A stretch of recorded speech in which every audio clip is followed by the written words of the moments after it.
नमस्कार, मी डॉक्टर बबिता पाटील. तर आजच्या या व्हिडिओमध्ये पीसीओडी उत्पन्न होण्याची कारणे पाहणार आहोत. पहिली गोष्ट म्हणजे आहारामध्ये जर अति गोड पदार्थ असतील किंवा जंक फूड असेल, प्रोसेस्ड फूड असेल, पॅकेज फूड असेल, तसेच मैद्याचे पदार्थ आहेत, तळलेले पदार्थ आहेत, बेकरी पदार्थ आहेत, याचं जर अतिसेवन होत असेल तर ते पीसीओडीचे कारणीभूत ठरते. तसेच जे दुधाचे पदार्थ म्हणजे मलाई, रबडी असे जे प्रकारचे आहेत तेही अति प्रमाणात खाणे त्यामुळे होते. व चहा, कॉफी अति प्रमाणात घेणे तेही हानिकारक ठरते.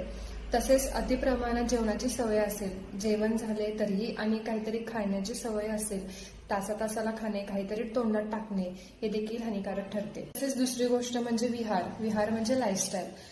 जर आपल्या दैनंदिन जीवनात व्यायाम नसेल, योगा प्राणायाम नसतील, तसेच दिवसभर बैठे काम असतील व दिवास्वाप म्हणजे दुपारी अतिप्रमाणात झोप घेणे, तसेच वेगविधारण म्हणजे जे मोशन, युरिन यांचा जर वेग आला असेल ते कंट्रोल करणे हे देखील पीसीओडीसाठी हानिकारक ठरू शकते. तर उद्याच्या मी माझ्या व्हिडिओमध्ये उर्वरित कारणे सांगेन.